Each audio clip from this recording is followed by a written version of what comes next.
Who doesn't know Doc Rivers? He's a legend on and off the court, and he's also the head coach for the Milwaukee Bucks. But he's no stranger when it comes to social justice and voting rights, and he's taking this election beyond the court. I am so excited that you're with us. This is a dream come true for me to be sitting across from you. For me as well. As I told you, I'm a huge fan, huge fan. Thank you so much, man. So it's a busy time. We're a couple of weeks out from the election. You've been just as busy off the court, off the sidelines. Your thoughts when it comes to voting right now, how crucial is that? It's crucial. And I look at voting as like in a two-piece set. Like, number one, we have fought to vote, minorities, women, and use it. You're one of the greatest NBA coaches in our lifetime. What do you say to those who say you should just stick to coaching, get out of politics? Well, we all should stick to whatever we do if you go by that. You should stick to doing TV. I should, of course, it's ridiculous. Everyone has to raise a village, right? We all have to put our hands in. You can still have a voice. Now, your choice is not to listen to me, and that's fine.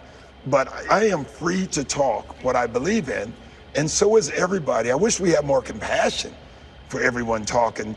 It was just last week that former President Barack Obama had a message for black men when it comes to voting, and he said it's unacceptable to sit this one out.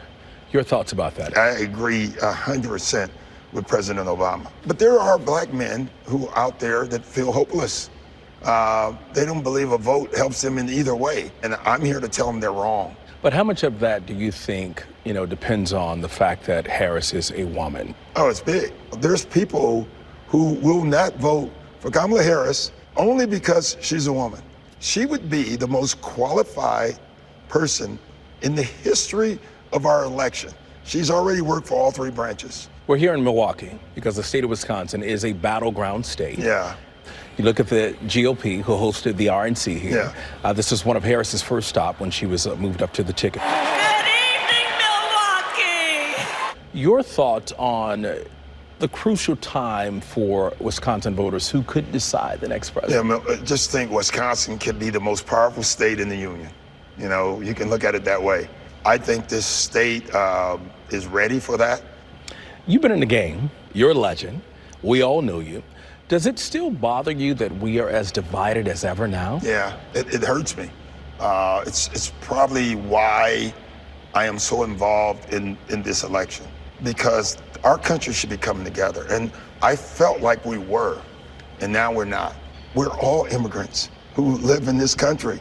It's not right to typecast them as bad people. We got to get to the decency, we got to get to honesty, and we got to get to working together. If America looked at themselves as a basketball team, they wouldn't be winning right now because they're not together.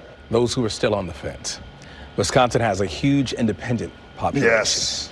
They're just going to vote for who they think is the right person. That's what I think is so unique about Wisconsin.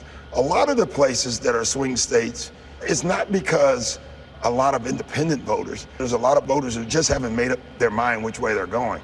And I got a feeling you're not going anywhere anytime soon. I'm not going anywhere. I'm going to keep speaking, and I hope I'm speaking the truth. All right, many thanks to Doc Rivers for that.